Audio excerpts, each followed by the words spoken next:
Okay students, welcome to the class. In continuation of chapter number 5, today we will discuss about the importance of organizing. Why organizing is so much important in the organization? हमें importance की क्या क्या importance है हमारे लिए किसकी organizing की कि हमारे को ये कैसे यूज में आता है। तो first is benefits in specialisation. Organising में हमने बात की थी कि हम ऐसे लोगों को कंपनी में रिक्रूट करते हैं या ऐसे कंपनी में लोगों को उस वर्क को असाइन करते हैं जो लोग उस वर्क को करने में बहुत ज्यादा या तो स्पेशलाइज्ड हैं, स्किलफुल हैं या एक्सपर्ट हैं या क्वालिफाइड हैं। तो बेनिफिट्स इन स्पेशलाइजेशन, हम कंपनी में जो वर्क टास्क है वो ऐसे लोगों को असाइन करते हैं जो उस वर्क को करने में स्पेशलाइज्ड हैं। से फॉर एग्जांपल हम जो फाइनेंस से रिलेटेड जो वर्क होगा वो कंपनी के फाइनेंस मैनेजर को ही दिया जाएगा, ना कि मार्केटिंग वाले को। क्यों? क्योंकि मार्केटिंग वाला उस वर्क के अंदर स्पेशलाइज नहीं है। उसको मार्केटिंग करना आता है, उसको एडवर्टाइजमेंट बनाना आता है, उसको प्रोडक्ट को सेल करना आता है, लेकिन उसको कंपनी के अकाउंट्स मेंटेन करना नहीं आता। तो वर्क हमेशा किसको असाइन किया जाता है? जो उस वर्क को करने में स्पेशलाइज्ड है।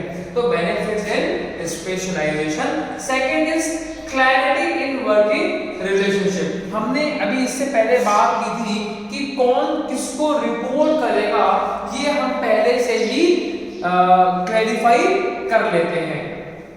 एग्जांपल भी हमने लिया था कि हमने जो एनुअल फंक्शन में डिसिप्लिन कमेटी में फिजिक्स टीचर को हमने हेड बनाया था। उसके अंदर में 4 बॉयज 4 गर्ल्स काम कर रहे थे। इट मींस 4 गर्ल्स और 4 बॉयज, उनको ये पता था कि to whom they are to report in case of any emergency।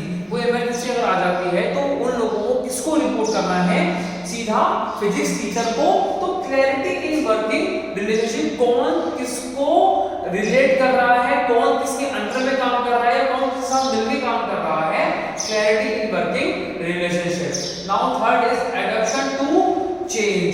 अगर हमें कोई वर्किंग स्टाइल को चेंज करना है तो by organising the required the machinery or the other resources, we can adopt the changes which are executing in the related environment। जो environment में हमारे changes हो रहे हैं हम उनको अपनी कंपनी में easily adopt कर सकते हैं by acquiring the specialized resources।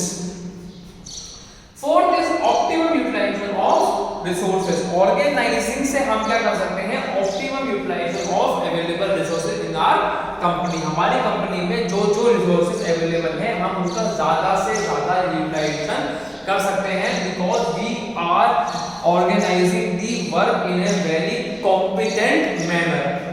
Now effective administration, जब हम वर्क को प्रॉपर्ली ऑर्गेनाइज कर देते हैं, हमें ये पता हो जाता है कि हमें ये पर्टिकुलर वर्क किससे करवाना है, तो we can administer the management in an effective manner. मतलब हमारा जो एडमिनिस्ट्रेशन है वो बहुत ज्यादा इफेक्टिव हो जाता है, because we are in the position to take the follow up. हम फॉलो अप ले सकते हैं कि हमने ये जो काम उसको दिया था वो काम कर रहा है या नहीं कर रहा है, हमने जो ऑर्गेनाइज किया था, जिस अकॉर्डिंग ऑर्गेनाइज किया था वो हो रहा है या नहीं हो रहा है। Next is expansion and growth. जब हमारी कंपनी में इफेक्टिव एडमिनिस्ट्रेशन है, प्रॉपर यूटिलाइजेशन ऑफ रिसोर्सेज हो रहा है, उस कंडीशन में we can think about expansion and growth. हम कंपनी को बढ़ाने के बारे में सोच सकते हैं, हम कंपनी को ग्रोथ करा सकते हैं, हम कंपनी को एक्सपैंड कर सकते हैं। एक्सपैंड का मतलब पहले का हमने बताया है, एक्सपेंडिंग दी जॉब साइट्स, मतलब कि अभी एक साइट पे ऑपरेट हो रहा था, फिर दूसरी, फिर तीसरी, मतलब we can expand our business. Then development of personal. यहाँ पर्सोनल का मतलब मैंने पहले भी आपको क्लैरिफाई किया हुआ है। पर्सोनल का मीनिंग होता है आपके एम्प्लॉइज जो आपकी कंपनी में काम कर रहे हैं। तो ऑर्गेनाइजिंग करने से उन लोगों का भी क्या होता है? डेवलपमेंट हो जाए, उन लोगों के स्किल्स भी डेवलप हो जाते हैं। हमने गलती बात की थी कि if we are accepting new technology according to the environmental changes, we are required to either hire new employees or we are to provide training to the existing employ. Existing employ को या तो आपको training देनी होगी या फिर आपको नया एम्प्लॉय हायर करना होगा। तो कंपनी क्या सोचती है कि एग्जिस्टिंग एम्प्लॉय को ही हम क्या दे देते हैं, ट्रेनिंग दे देते हैं, so that he can serve the new technology. तो जब हम उसको ट्रेनिंग प्रोवाइड करवा रहे हैं तो it can develop the skills of the personal उस एम्प्लॉय की स्किल्स का डेवलपमेंट होगा। Next we are having is organisational structure. Company के अंदर एक स्ट्रक्चर होता है जिसके अकॉर्डिंग कंपनी वर्क करती है, मतलब framework within which management activities are to be performed. Management की जो एक्टिविटीज हैं जो जिस फ्रेमवर्क के अकॉर्डिंग एग्जीक्यूट होनी है, परफॉर्म होनी है, उसे हम क्या कहते हैं, ऑर्गेनाइजेशनल स्ट्रक्चर। दूसरा इसका दिया है स्केलेटन ऑफ ऑर्गेनाइजेशन, मतलब कि हमारी ऑर्गेनाइजेशन किस तरह की है। स्केलेटन तो आपको पता होगा, ह्यूमन स्केलेटन जैसे होता है वैसे ही ऑर्गेनाइजेशन का भी एक स्केलेटन होता है कि हमारी ऑर्गेनाइजेशन किस अकॉर्डिंग चलती है। से फॉर एग्जांपल एक ऑर्गेनाइजेशन है वो एक ऐसे बिजनेस में डील करती है जिसके अंदर उनको प्रोडक्शन भी करना है, उसके अंदर उनको फाइनेंस का डिपार्टमेंट भी देखना है, उसके अंदर उनको मार्केटिंग की एक्टिविटी भी करनी है, उसके बाद उनको एडवर्टाइजमेंट पे भी ध्यान देना है, उसके बाद उन लोगों को अपना रिसर्च एंड डेवलपमेंट भी देखना है। तो दिस इज ऑर्गेनाइजेशन स्ट्रक्चर कि एक पर्टिकुलर ऑर्गेनाइजेशन में कितने कितने डिपार्टमेंट्स रन हो रहे हैं, उसको हम क्या कहते हैं, ऑर्गेनाइजेशनल स्ट्रक्चर। कि जो भी काम होने वाला है मैनेजमेंट एक्टिविटी वो सही तरीके से सही फ्रेमवर्क में होनी चाहिए।